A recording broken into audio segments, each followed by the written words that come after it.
Hello, everyone. So grateful you can join us today for our side event for the High Level Political Forum titled Storytelling for Hope, Living the SDG Lifestyle.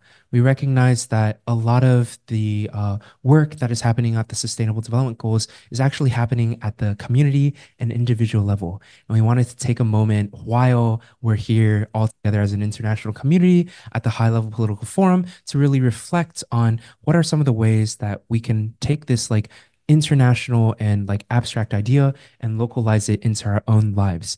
And so we're delighted to have you both here in person with us and then also joining us online as we kind of build this reflection out together. So this is a storytelling session, and we're so excited that we have three storytellers with us who will be sharing perspectives from their work. And then following that, we'll all be kind of sharing with each other. You know, it's a very co-created session, one of dreaming and really sharing. And so I hope that you guys enjoy this session as we build the reflection together. So to my left, I have Ranbir Singh, who serves with Sikh Human Rights Group. And then to their left, we have Michelle Peden from Aham Education. And then to her left, we have Ray Assis from the Asia Pacific Mission for Migrants.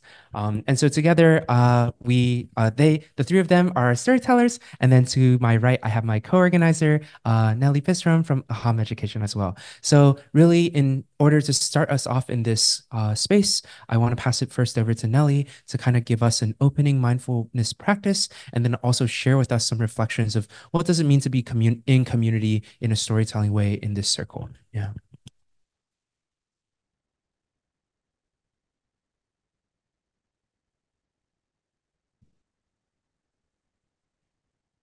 Okay, greetings everybody here in person and online. So we're going to start with a mindfulness practice. And everything that we kind of do and the way we do it here today is really intentional.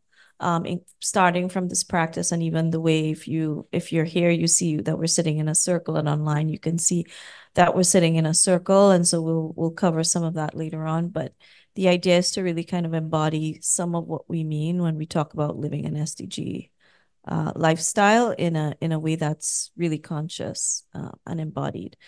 So feeling your feet flat on the floor, placing your feet flat on the floor. And just for those of us that have been at the HLPF, it's been quite a busy week so far. So this is an invitation to really just, take a moment to be fully present and to really just inhabit the body and this moment and to let go of everything else that is going on. And so if you're online, that might look different for you. So it might be multiple screens, or you're at work, or maybe you're at HLPF, but you can't physically be here. So whatever it is for you, the invitation is to give yourself permission to step away from that momentarily and just ground your feet and feel your feet.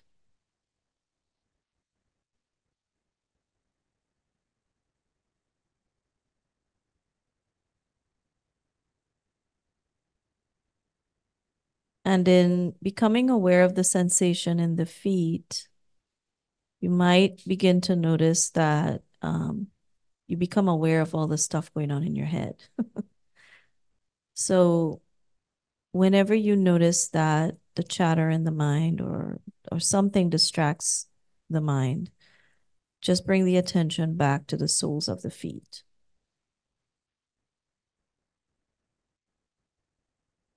This is a practice of anchoring the attention. And when we anchor the attention, what we're really doing is we're training the brain and the nervous system to come back to the present and to voluntarily choose what we focus on.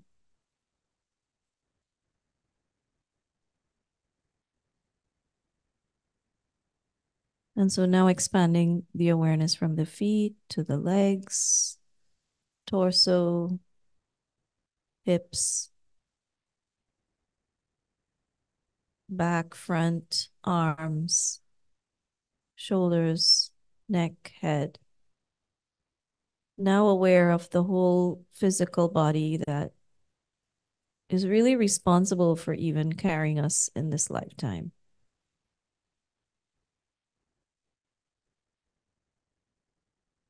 And just taking a moment to acknowledge that this body is breathing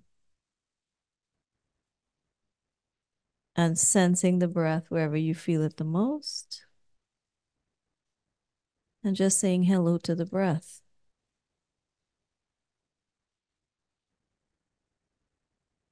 And let the breath be soft and deep and gentle.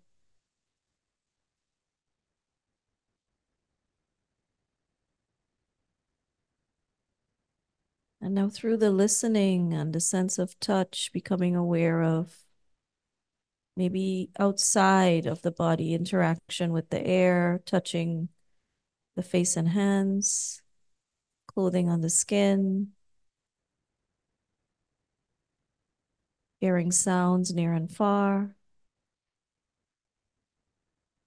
And so now with this more open awareness, conscious of the other beings, either in our physical presence or just conscious that there are other beings, humans, four-leggeds, multi-leggeds, plants, trees, earth. And just by becoming aware and feeling our feet,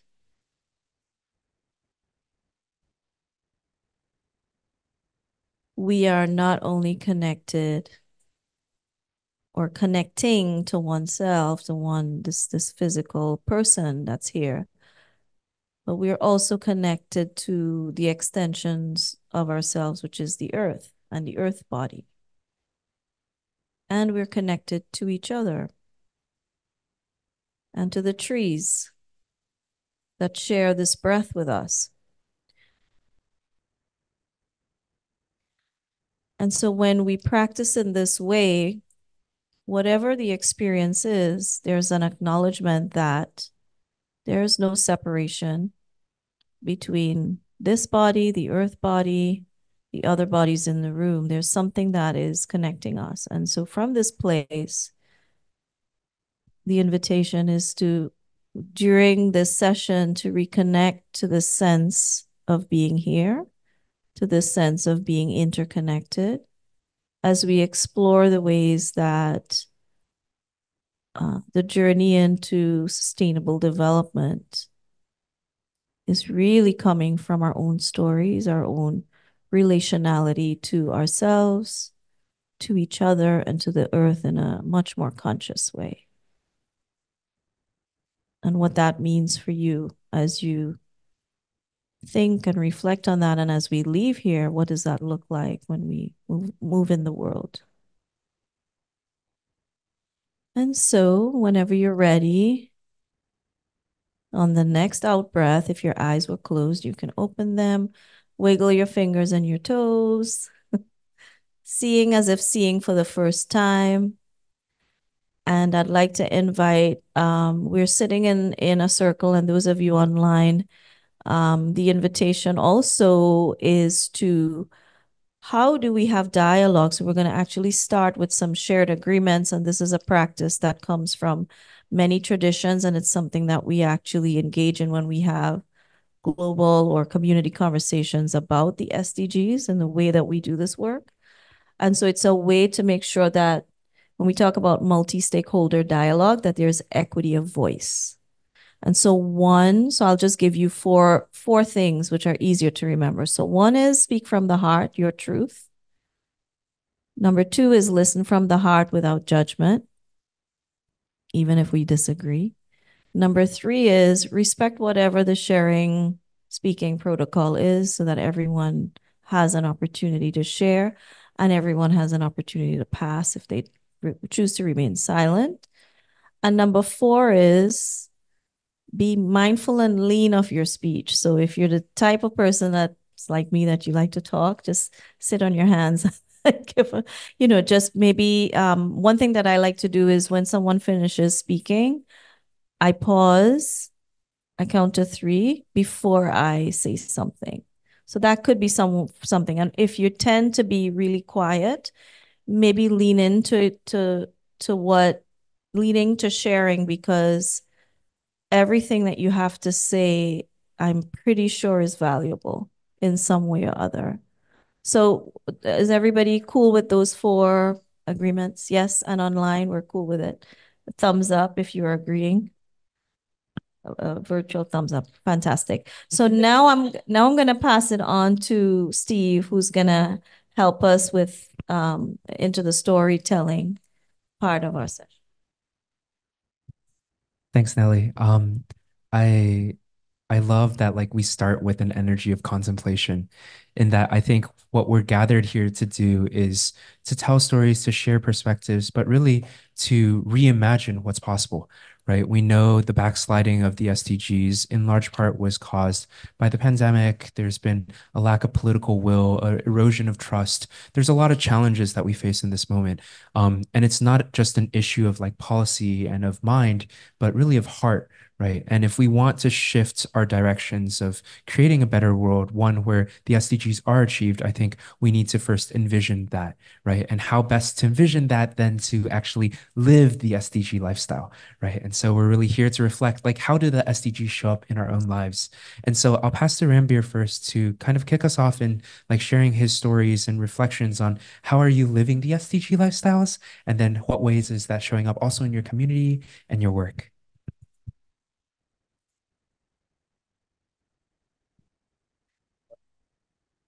Absolutely.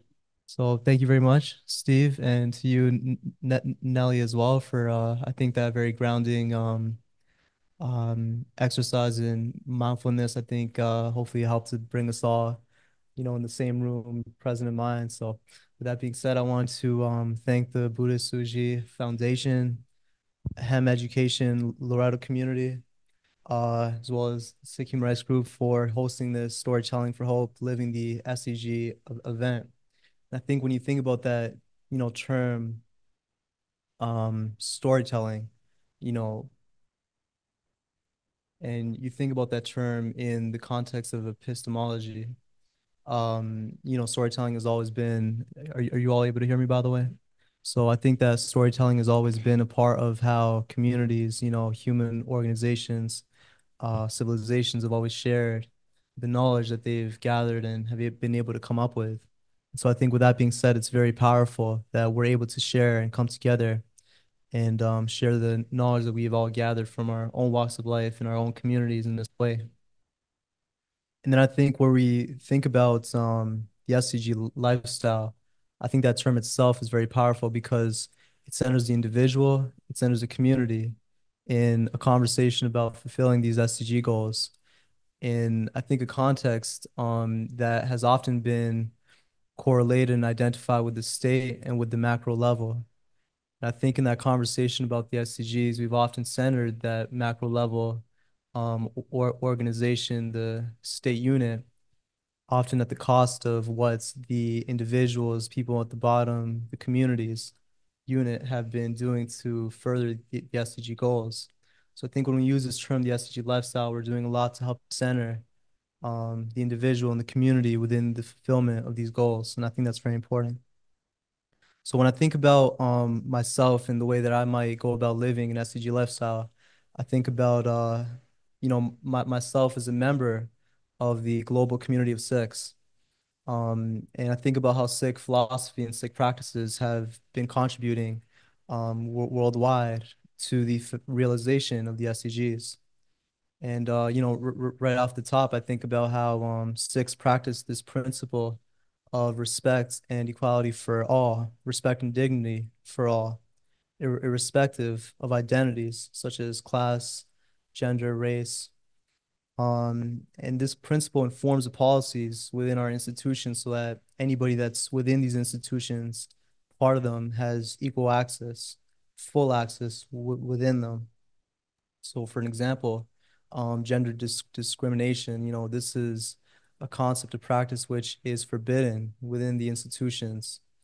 And so in the lifestyle of Sikhs, this principle of respect and dignity for all compels us to be advocates for all of humanity. and to help to empower our most vulnerable. And I think that this principle of respect and dignity for all, really shows itself most particularly within a practice and within an institution called Langar. And a few of you may be familiar with this institution. And wherever in the world Sikhs have settled, they've created and sustained this institution of Langar to eliminate hunger and combat poverty. And Langar in Gurmukhi in Punjabi is a term that translates to the Guru's communal kitchen. And it is essentially the free communal meal that all visitors to a Gurdwara and to a Langar may share in communally at no cost, as opposed to a food bank.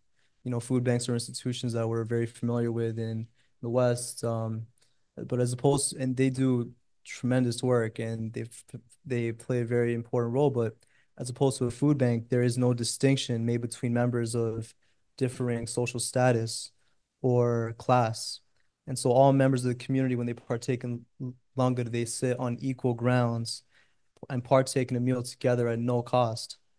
And as Sikhs, we each individually in our day-to-day lifestyle, coming back to that idea, we each individually contribute not only our time, but our effort to making sure that these institutions, wherever they've been established in the world, that they are able to be sustained in order to be a long-lasting intervention in the against poverty, against hunger. And anywhere you go in the world and there's a community of Sikhs, there is sure to be a Langar institution, which is set up by and sustained by the community. And the role that that these Langars play is such that they act as a mechanism against hunger in the community, poverty in the community. I'm sure some of you are all are familiar with one of the more famous I suppose, notable centers in the Sikh world, the Sri Harmandir Sahib. In English, this translates sometimes as the Golden Temple. And it's said that there are more non-Sikhs than Sikhs that actually eat and that are able to partake in langar at this space. And I think I'm going on a bit long, so I'm gonna try to hurry it up. But when I think about these practices, I see connections to SDG 1, no hunger, SDG 2, zero hunger. Sorry, SDG 1 is no poverty, SDG 2 is zero hunger. SDG 5 concerning gender equality and the empowerment of women and girls. SDG 11 to make human settlements inclusive, safe, resilient, and sustainable. I wanted to go on to the second question. Do I have a few minutes there? Great, great, great. Um, so then we've spoken a little bit about at a high level some of these principles and the way that they show up in our local communities. At the Sikh Human Rights Group, I think we recognize that interventions like these and institutions like these help to localize, and are a great example of how progress on the SDGs have been localized into our communities. And we're actually involved in an ongoing project to be able to measure how local communities do contribute to the SDGs through community level interventions, institutions, and programs.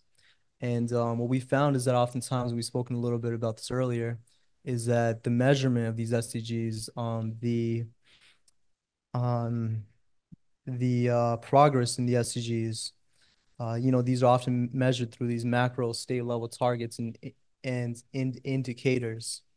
What we find is that this can often obscure the contributions of localized and grassroots movements to the achievement of the SDGs. And so in our ongoing study at the Sikh Human Rights Group, we're working to measure how Langar contributes to the SDGs in the global communities where it has been established. And, there are grassroots movements throughout the world. And we're hoping that this project, it helps to become a sort of sets a sort of foundation or sets a sort of mark for the measurement of localized communities and localized movements towards the achievement of the SDGs. For example, through this project, possibly by following the consumption and the waste practices of Langar Hall in a place like in a community in Kenya, we might be able to assess how a local Langar institution contributes to SDG 12, which is responsible consumption and production. We might look at a community profile of nutrition and how Lunga helps to fulfill the needs of community members' nutritional needs in a community in the United Kingdom, to assess how Lunga contributes to SDG 2, preventing malnutrition and hunger.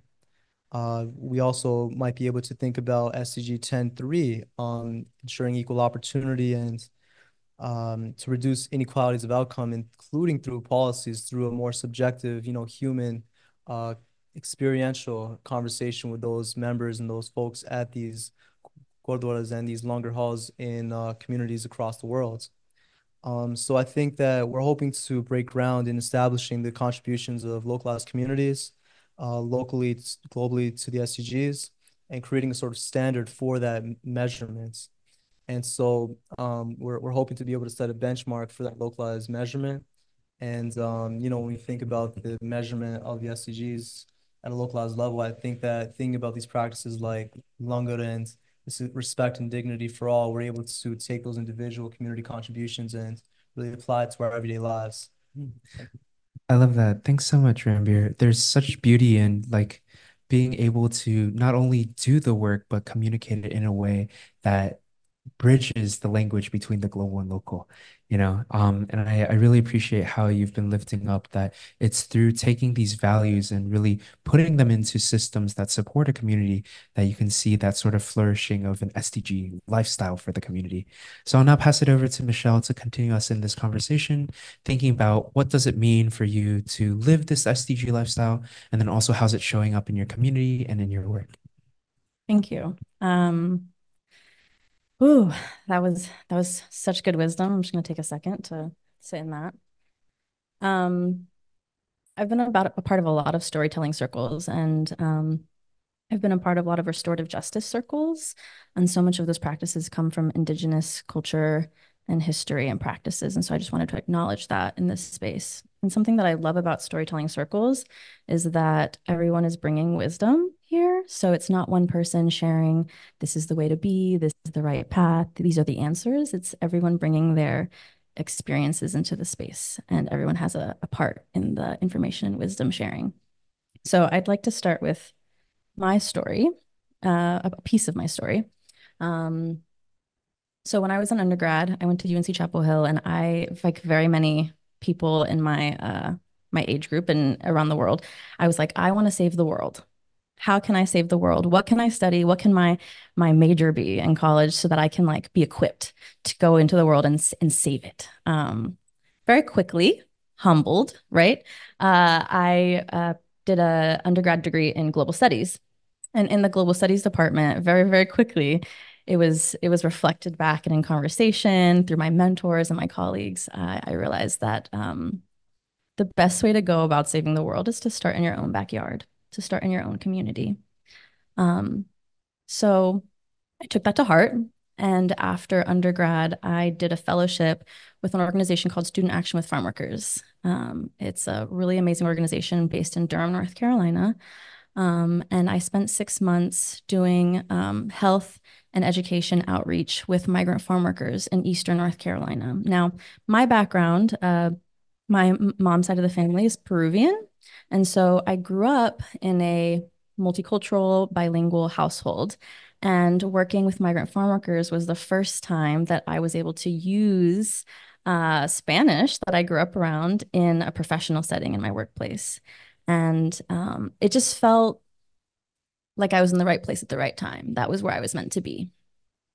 And while I was doing this fellowship, I did many things, a lot of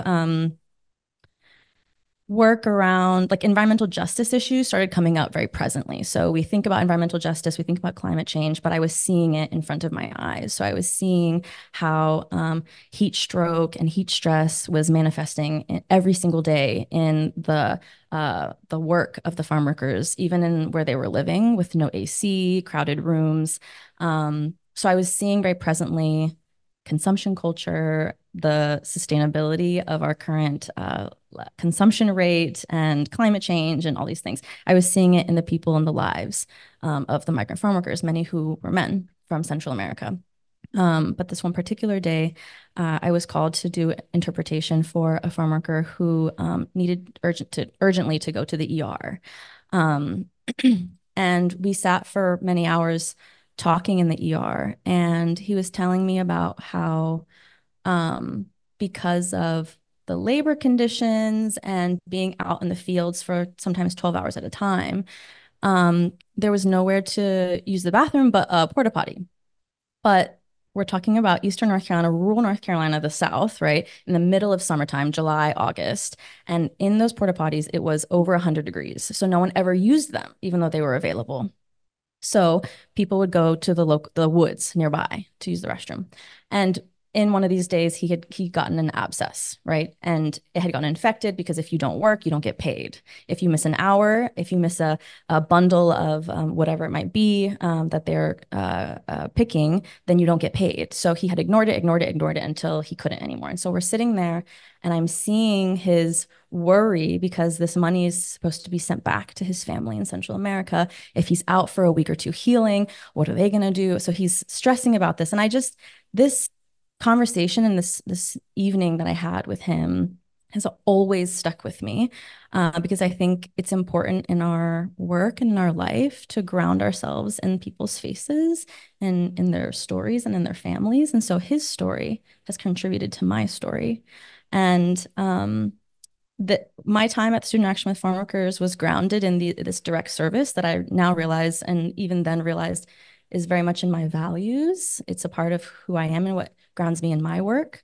It's also connecting me to climate change, environmental justice, working conditions, people, and policy. It's all connected into this one person, right? Because maybe if working and living conditions look differently in North Carolina or in the United States, then maybe this wouldn't have happened and it wouldn't trickle down to the impacts that it would have on his family in Central America. And so I think the way that I see the SDGs in my life is by taking these experiences with people, these moments of connection with people, and seeing how it shapes our values and how we live a life that's aligned with those values and checking in with those values every day. Now, I went on to work for a faith-based organization, realizing how important it is to me for spirituality to be at the center of my work and my life. And then I went on, I ended up studying social work because I also think it's important for me and my values, right? To when social work is done right through systems theory, we're seeing each person in the context of their family, their community, the society, and the systems and structures that are at play. And it's all interconnected. So now I'm connecting with Nellie at AHUM, and I also am still working in climate change and environmental justice work. I see the importance of, like Nellie said earlier, reconnecting with ourselves, with each other, and with the earth. And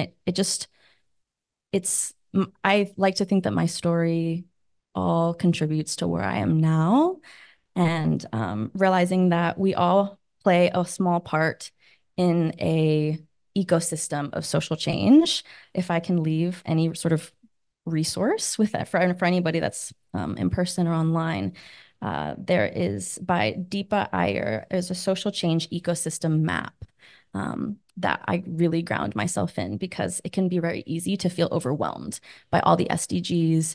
How can we meet them all? What am I doing enough? Are we going to do enough in time, right? But this ecosystem map, social change ecosystem map, it has an opportunity for us to reflect on our role within the social movement. There are roles like the weaver, the storyteller, the caregiver, the healer, and we all play a part. We don't have to play all the parts. We can feel grounded and okay and enough in finding the one, two, or three that feel natural to our skills and feel aligned with what we can contribute. And then trusting that we are not the only ones doing this work and that all these other people, that good people here and around the world are doing their part in the work too. So yeah, I think that that's how I am living the SDG lifestyle. And oh, that was so beautiful. And I just wanted to say that I actually met Deepa Iyer. And and she gave me her book. I met her at Omega. So I have that link that we can share with it's online. It actually helped me a lot too in that. Thanks so much for sharing your perspectives. I think like being able to hear from Michelle's story and like end with this note of enoughness, right? Like starting from migrants and starting from being inspired and then really being wanting to do something and then to come to terms with like we can't fix the whole system ourselves. Like we have to do this together. So I'm so excited now to pass it over to Ray, using this migrant connection, the work that you're doing. How does SDGs lifestyle show up in your life and then also in your community and work? Well, those are very difficult questions to answer. I would just have to say perhaps that there's an acknowledgement on my part that I come from a place of privilege and that even I am a migrant. My folks live in Canada. I live in Hong Kong. I have two brothers living back home. They have their own respective families. I work with migrants, but I come from a place of privilege. Why is that? Because I work 8 to 5, or sometimes it's basically 24/7. We work 24/7. There's really no rest on the part of on our part, but I receive a salary much higher than most of temporary migrant workers, at least in Hong Kong. And understanding that, like, if I speak as a migrant, my perspective or the way I see it is different from how um, a temporary migrant worker or a grassroots migrant would actually look at it. I would like to share a story way back in 2022 when I was on my way from New York back to Hong Kong. And this was, I think, at the closing, hopefully, quote unquote, the closing end of the pandemic. And I was just coming from the International Migration Review Forum. And I had to take a PCR test because I had to show that to the Hong Kong government. And then I will have to go through 7 days of unwanted hotel, stay. Anyway, turns out that my PCR test has expired. So there has to be kind of like a 48-hour window for you to be allowed into Hong Kong. And just like that, I was in Dubai, and then suddenly I was whisked away by the person at the gate. It's like, you don't belong here, you have to go somewhere else. And I started walking, and I was kind of like very stressed out. It's like, where am I going? What am I going to do? And I was like walking for 10, 15 minutes, and then I realized, no, I need answers to my questions. I need to know why I was whisked away. What wrong did I do? And then what else do I need to do now? And I had to go back. I had to go back and had to talk to these people. I had to talk to them. It's like, you have to explain to me everything else. With this experience, I thought of every migrant worker. And having had that experience, like, I have people back in Hong Kong that I could talk to, get me new tickets. I have the privilege of a funding institution willing to pay for my tickets and willing to pay for a reservation of my hotel when I go back to Hong Kong.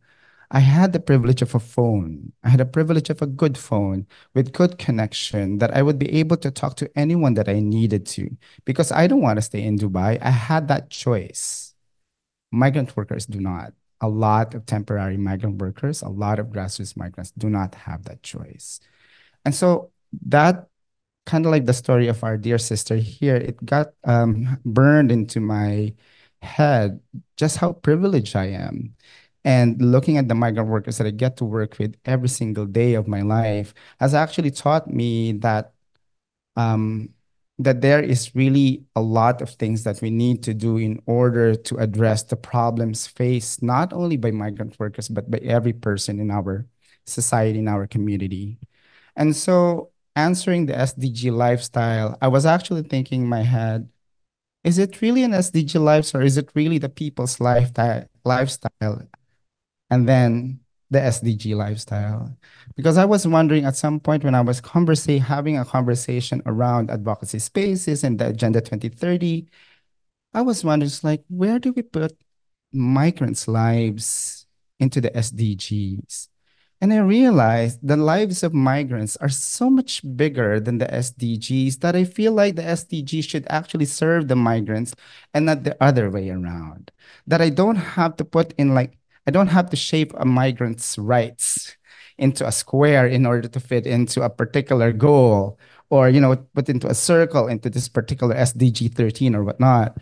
And so coming from that, I realized that it really helps to be connected to a community.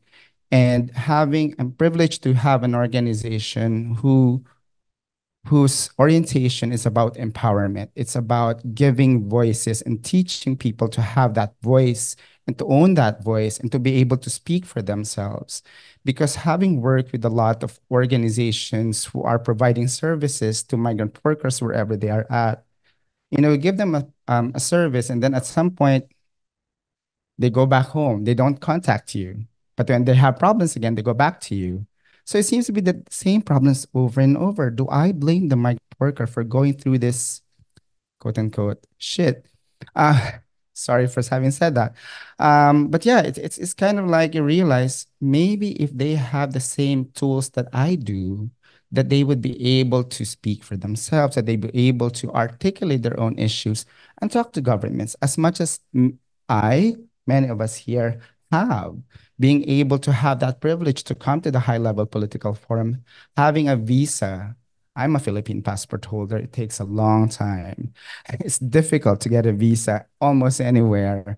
And so having that privilege, it's like how they do this. And so um, how this lifestyle translates into my work, into the community is, I guess, it's it's kind of like, I think I would like to say that I have been breathing it all my life. I have been doing it all my life. It's what I eat, it's what I drink, it's when I sleep. It's like I sleep this kind of lifestyle. And because the thing is, for me, I was talking to a one person who is my housemate here. I'm actually squatting in their hotel. And she was telling me her father was telling her, live simply so that others may simply live. And so I guess having that kind of consciousness that I have to have a simple life in order to have that connection with the communities that I have. And at the same time, how do you make our engagements relevant to them? Because at some point it may not be relevant to them and they don't need to do this anymore. And so I think there's also a lot of things that I learned along the way, that we have to be angry at some point in our lives, that while we are doing all these things, we have to see where we are at and where the other people are at as well. Because while we are doing a lot of good things as well, there are people, we have to acknowledge that there are people, sadly, who are doing the other way, the opposite way, and we have to hold them into account. And so I think it's really very important to have that kind of balance, the yin and the yang, and in order for us to be able to achieve whatever we want to do. This lifestyle is very difficult, I would have to say. But I really like what I heard from our two speakers here. And learning from all those stories that you go through. I don't know so much about Sikh, and I was kind of like, I had somebody in our church who is a Sikh, and I was asked like, why are you in our church? I said like, because I believe in what you do. And it's like there are connections that happen along the way. And I look forward to having more connections beyond this side event that you guys are organizing. And I'm very happy and privileged to be a part of this side event. Thank you. I love that. Thanks so much for your reflections. Um, I think Ray brings up these beautiful points around like privilege and also about like what it means to not let that privilege discourage us from action, but rather inspire us to like really investigate what more can we do in relationship with what our community needs, right? Not what we want to do more of, but rather like really hearing what the community wants. And so I think I'm going to try to model that in this moment and ask our community of those in person and also online, how we move forward. So the next part of our storytelling session, we're going to open it up to the larger community to also share your perspectives as well, right? We'd love to hear from your thoughts, listening to our storytellers, but then also from your perspectives, like what does it mean to live an SDG lifestyle? Or maybe it's the SDG lifestyle that serves the issues that we want, right? But then at the same time, we also have some lovely art activities that we'd love to do, right? We'd love to visualize and draw what an SDG lifestyle looks like. So Nellie, in her ever wisdom, suggested, oh, let's do both, right? Like while we listen to other people, we can draw together. If we're okay with that as a community, I think we can move forward in that direction. And I'll pass the mic to any of you that are interested in kind of starting us off in the sharing. And then at the same time, I'll invite our friends online. If you'd like to speak, please feel free to raise your hand and we'll unmute you and put you on video. And then you'll be able to share with us through this cute little television that we have inside the circle with us as well. So maybe I'll look to the room to kind of start us off if we're in agreement. Ooh, yes. Okay. So the questions that we're asking really are centered in two pieces. One is, how are you living the SDG lifestyle? And then two is, how does the SDG lifestyle show up in your community and in your work? So I'll hold space for you guys to, yes. So, yeah, so we're ready for anyone who's ready to speak. In the meantime, I will get the fun drawing stuff and just pass it out for whoever wants to, and if you want to only, right? Yeah.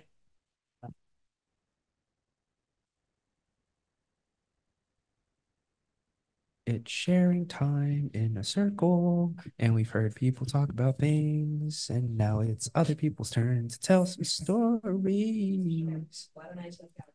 Oh. Hi, good afternoon. There are two things really to share. One is my colleague and I on our team do quite a bit of advocacy for migrant workers. And so in line with the theme of this talk, one of the things that we leave participants of our advocacy exercises with is that migrant workers are advocating for themselves as well, and that they are empowering themselves to be able to advocate for their needs and their concerns. And so it's just a powerful example of these are also not people waiting around to be saved. They are doing quite a bit of work for themselves. The other piece I wanted to share, I think the name of this session was Storytelling for Hope. Yes. And that for me has become something of a buzzword that in some sessions that I'll be running later in the year, I'll be asking young people to work on this word and think on this word because it gets thrown around a lot, hope. And it tends to get thrown around in the context of downloading concerns onto young people that are not theirs to fix. And so working on this word of hope and how they're understanding it in a way that they can believe and truly genuinely hope in without feeling burdened by everybody's else's hope in them. So that's all I wanted to share at this moment.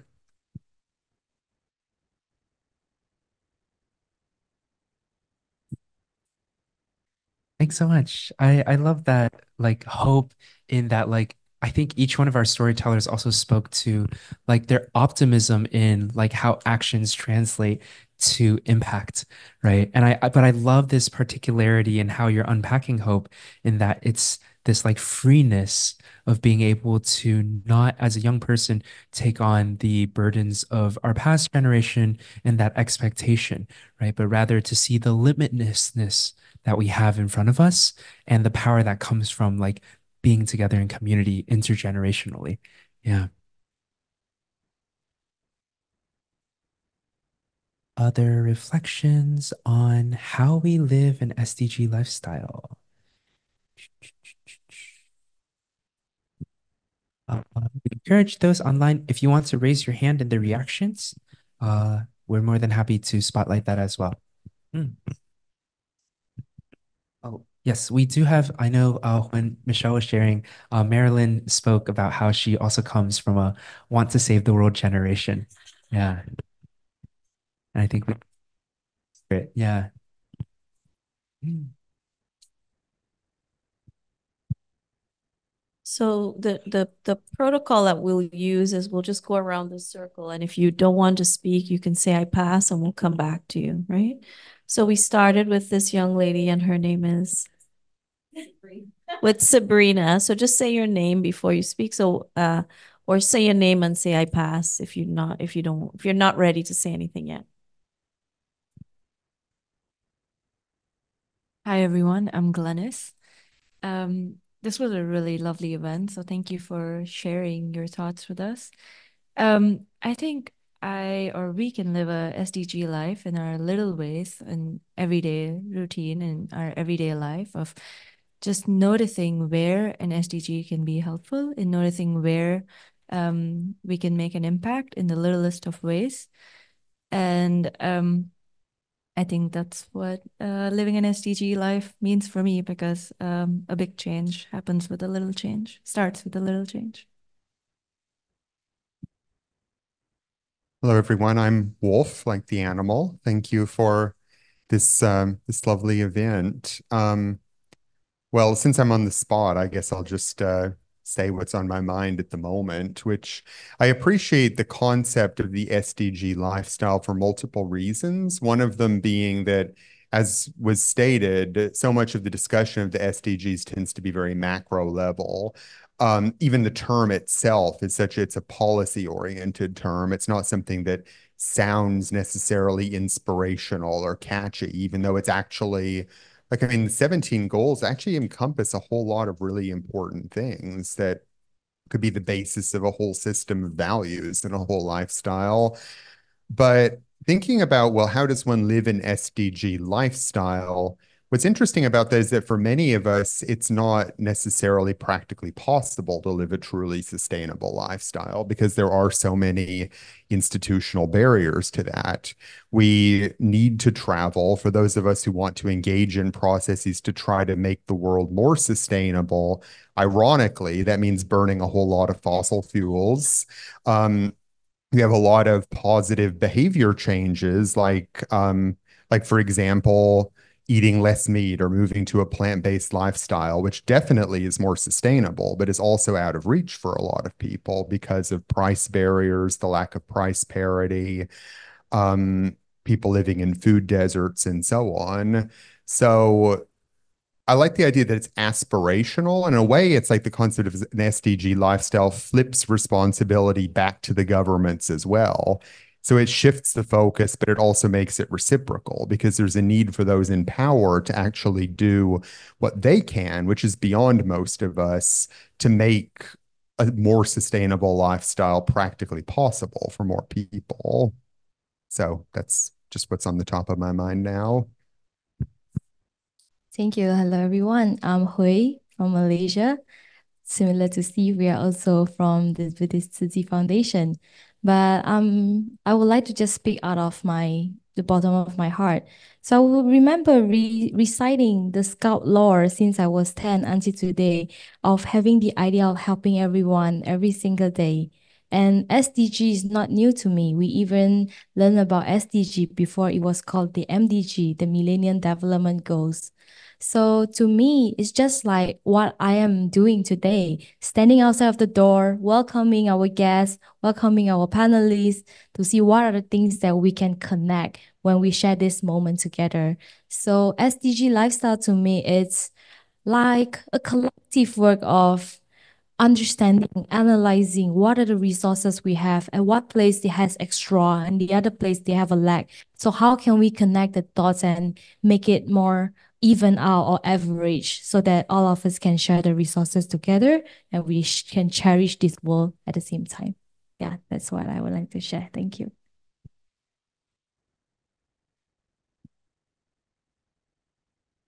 Do I have to? um, of course, I would love to do it. I'm not done with the drawing. But yeah, I maybe what I can share is a reflection on what I heard so far. And I came here with a curious mind and heart to learn more about, the stories of how people are localizing the SDGs, but also maybe I thought there will be more sharing in regards of, the different techniques of how we can use storytelling, because storytelling is a very powerful tool. I think for us as a group, we're very privileged to know about the SDGs and the Sustainable Development Agenda. I know that in different places of the world, the most difficult thing for me has been to explain what the SDGs are to different people. So I think, if we can share more how we can do that, through stories and how to make them more relevant to us. Perhaps many people think that they're not relevant in some way or another in different communities because of how they're being framed. And, there are so many targets and indicators that go under each SDG. There's a lot of technical jargon that the everyday person might not be interested in, and I think this is where storytelling can be amazing as a tool to try and bridge that gap between communities and the actual Sustainable Development Agenda. Yeah, I think that's what I can share. And thank you very much for everyone else who shared their very personal stories and allowing us to be in that space. Thank you very much. I love that. If I can hijack the storytelling and offer that we explore this question a little. Yeah? Oh, yes, I do have to tell my story. So maybe I'll lift up. We have 20 minutes left. Yeah, so it's perfect. So I'll quickly lift up. I love this question, and I love like storytelling as a tool and thinking about how we can use it better, right? I'll share with you that on Saturday, our entire Tzu Chi delegation actually went on a cross New York City storytelling trip. And so, because we had 7 youth representatives come and engage with the high level political forum for about a week, and they all had their own individual growth, they had their own individual explorations, but we're disconnected from the larger Tzu Chi community, right? There's hundreds of volunteers that like actively work in serving the community here in New York City. They know nothing about what the HLPF is, let alone what we're doing as young people here, right? So we woke up super early in the morning, and at 7 a.m. we had a online Zoom dialogue with about like 30 some youth from around the world who are interested in the SDGs, and gave them like some insights into what we've been up to, and like telling them how they can, through like social impact models, achieve the SDGs, right? That was like a very technical thing, right? So a little more on the dry side. And then we went at 10 a.m. to Long Island. And then we went and met with our Long Island volunteer community, which was both like high school youth, college youth, and then like our elders that have been holding down the space since like 30 years ago, right? And they all came together because they're like, well, Tzu Chi's present here at the UN Engaging, but we don't know what we're doing, right? And so we used the SDGs as a framework, and we said, the SDGs is the world's collective shared vision of how to make a better future for all, right? And then so like whether or not we understand each respective SDG, its targets and indicators in intricacy, the spirit and value and idea of this thing aligns very much with what we want, right? Which is to make a better world.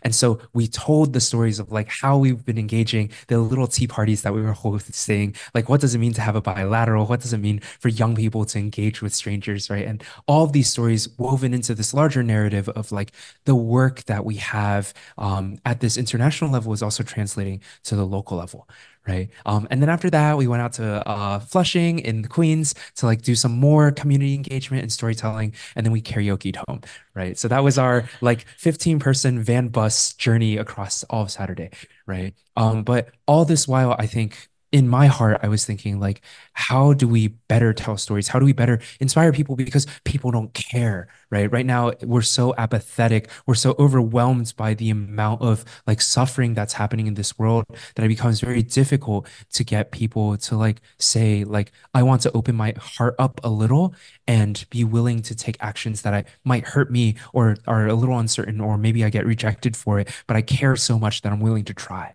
right? And so that like sentiment of like, how do we get people to care? Right now, I have a model in my head, right? And it's 4 pieces, and it's something that I've been using in like my own organizing since I was like 7 years old, right? So we need 4 things in order to be like successful in getting people to care. The first is you need free food, right? So we have snacks today. I hope you enjoy snacks.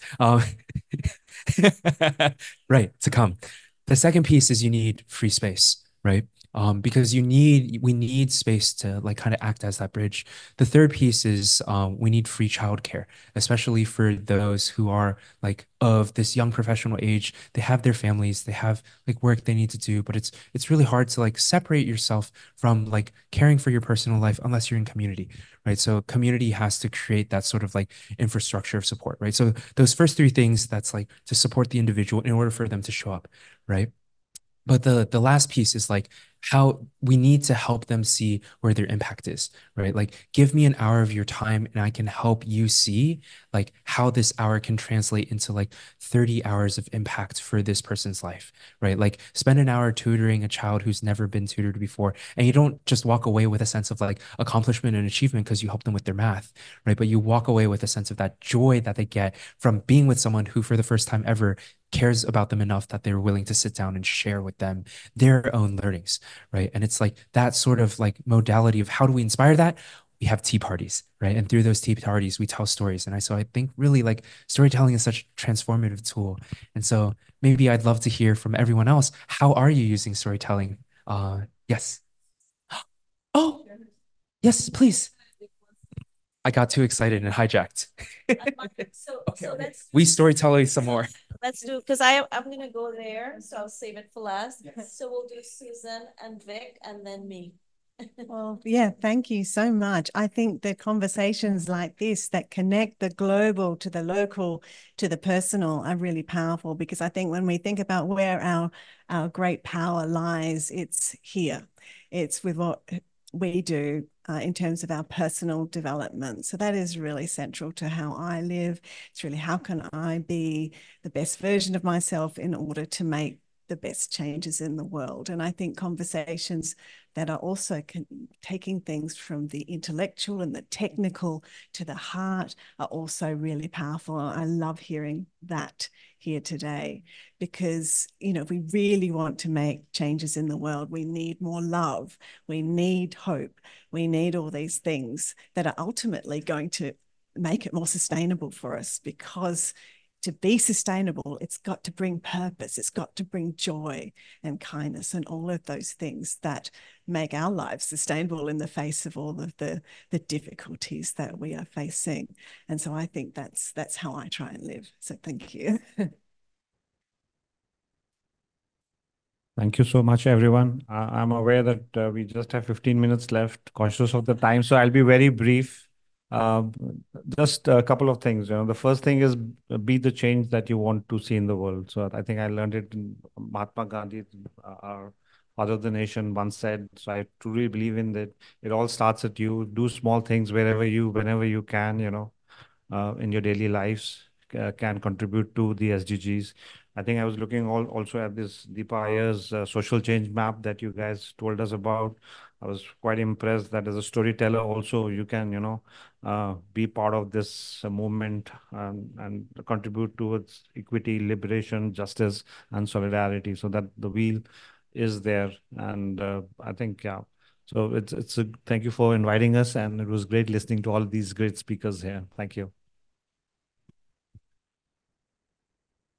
And I'm going to expose Vic. He's a peace builder that just came back from Sudan. So I just want to invite us all to feel our feet again, because we shared a lot. One of the things that happens to me is I want to take all of it and bottle it up. And then I remember that what Michelle said, that whatever I am doing is enough. Whatever I remember to do is enough. All the tools and the tricks and the business cards, if I only get to 10% of it, it's enough. So what I try to do as a mother, which is I feel my primary role, is to the best way I can put it is to use nature as an example of what kind of mother I want to be. So, you know, trying to live into those values of like, if it's just like composting or recycling or like in a very practical sense, you know, these types of choices, because our children are watching us, right?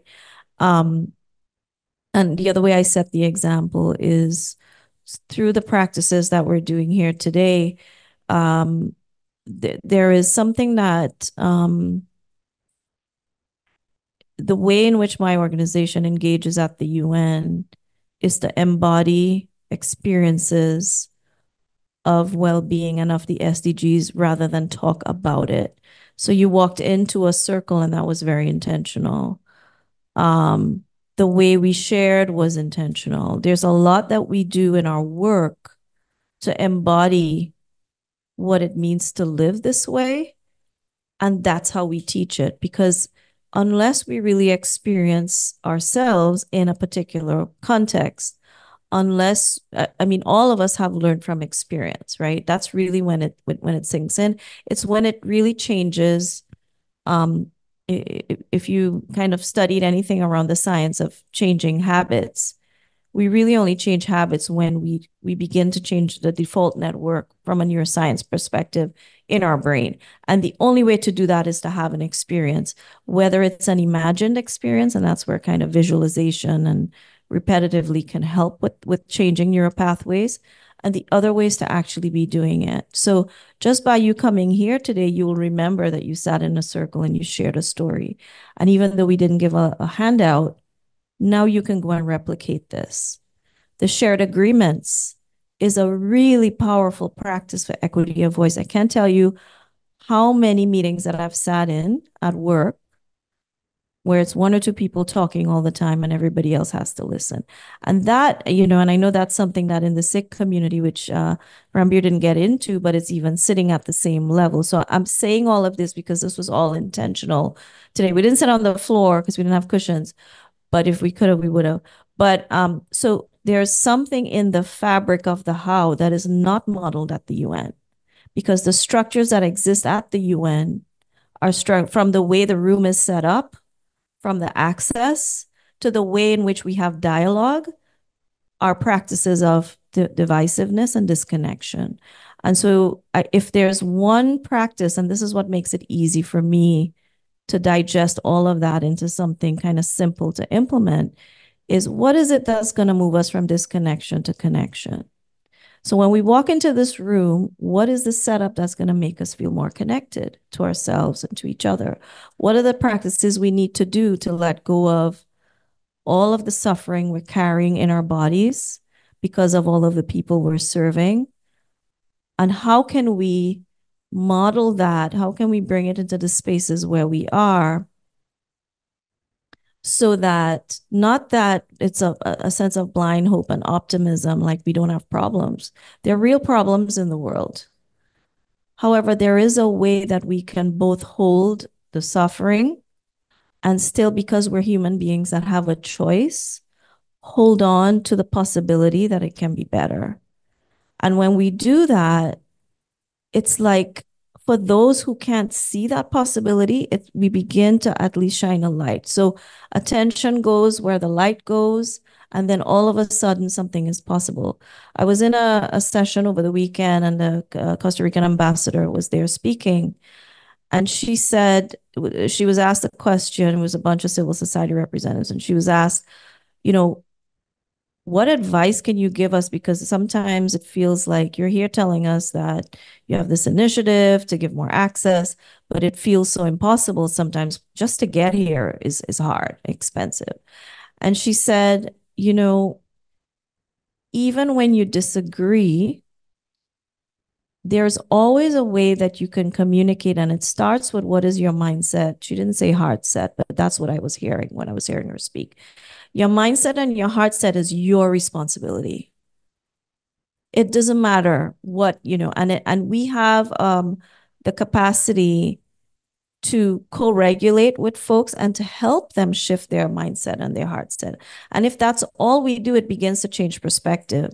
And then we can begin to see that, okay, there's a problem, but there's a way that I can communicate about this problem that actually makes the person maybe more likely to help me than if I approach them from a place of fight or flight or us versus them.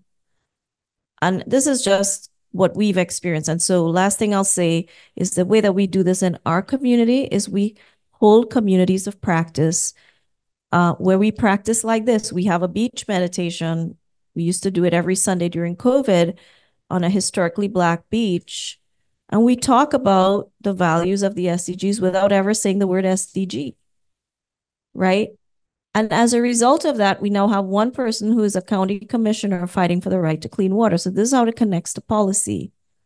We have another person who's a filmmaker that just made 3 films on the importance of water, the access to water, et cetera, and the importance of reconnecting, decolonizing spaces on water so that people can find their connection, heal their trauma, and therefore care about the environment. You know, we have community members. We're now hosting community conversations using this format, and we're changing our own climate action plan. This has never been done in South Florida, where I live. So, you know, but it starts with the intentionality of the space and thinking about how can I move myself and the space that I'm in from disconnection to connection. Because we can only co-create when we're connected. We cannot co-create from a place of division, even when we disagree. So off my soapbox. Steve. I love it. Thanks, Nelly. Is anything cooking online? We have our friends listening in and they're happy listeners, but I don't have anyone who wants to be sharing. Of course, if you're interested, please. Yeah, Thaddeus is here. Hi, Thaddeus. If you'd like, we'll ask you to unmute your mic and share. If you'd like, I'll hit the unmute. And then we'll see if you're down. Hi, Thaddeus. Hi, Steve. Hi, Nelly. Hi, everyone. And Nice to speaking of, good to see you and good to be included. Sorry I'm late to the party. We did a beach meditation yesterday, and it was the first time in some time that I had done a beach meditation. Oh, my video off? Oh, yeah, there it is. And I'm going to choose a different background to actually show you where we were when I get it, when I can find it. But the experience, oh, and that image behind me is from the island of Grenada. I was there earlier this year talking about climate change with Johan Hostialik and we were talking about water safety and having a relationship with the oceans and the waters, our natural waters. But just recently, yesterday, we did a beach meditation and we did some artwork in the sand. And we had a new participant who said the sound, her awareness of the sound of nature actually calmed her down. Just because we were doing the meditation and we heard some of the cicadas, we heard the ocean, we heard the wind, and the conversation around taking care of these natural environments was so deepened because there was a physical, emotional connection to that space in that very moment. And we did some artwork. And I thought I could show you some of the artwork behind me, but I'm not that technologically savvy, it appears. But the connection to water and to natural environments, for some people, it starts with feeling safe in those environments, feeling welcome in those environments, feeling a sense of belonging and a sense of awe and wonder. So when we use some of our mindful techniques and practices in that space, and we do it with community, people feel a sense of awe and wonder, and often go wow, and that it was what they needed in that moment. So then it introduces and it opens up the space to be guardians. And so Idelma was with us yesterday, and we had a great time. And I'm gonna stop there because I know we're short on time. And thank you for including me in this space and at this moment. And good to see you all. Your reflections with us as well. Thank you so much, Thaddeus. And so now I'll pass it over, maybe final closing thoughts back to our panelists. We've had some drawing time, we've had some reflecting time. I'd love to hold space for you guys for any closing remarks on your side, starting with you, Ranbir.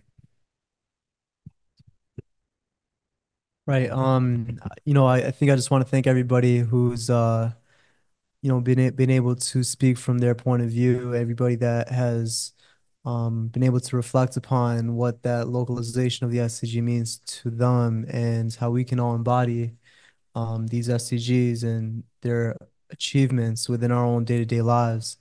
But I think that the conversation didn't just stop there. I think what I appreciated about what everybody had to say was, it's so much. It's a spirit at the bottom of this, at the center of this, and we're all speaking to how our spirits are affected by our efforts to move through the spaces that we're in and try and make sure that we're leaving something better of the world, and doing that what we can to try and make sure that it's sustainable and that those around us are all able to realize their potentials. And so I think that the spirit, the psyche, is so much involved in that process. And I think that at the center of what a lot of us have been speaking about, I think that's what was evoked. So, I think that was a beautiful thing. And we all, I think, have to remember that the center of this is not, faceless organizations, but it's people, it's all of us. So, I think that's one thing that I want to appreciate, and say my appreciation for, and that, taking care of the self and being mindful of the self, being mindful of our communities that we're in. I think, these are the building blocks upon which progress is achieved. So I want to say that thank you all. All right. We are in New York. I echo everything that we've said here. I want to come back to Steve's point of apathy because I do think that's something that I think about quite often. And like everyone is saying, and what Nelly has said as well, is I do think that connection is, maybe in addition to the fourth point that Steve said, is so important because I think it's always important. As a social worker, I come in asking questions and not assuming that I know why people are apathetic. I think that there are many reasons that people show up apathetically. So storytelling, in my experience, can look many ways. It can look like restorative justice circles. It can look like spoken word and poetry events. It can look like classrooms and spiritual spaces.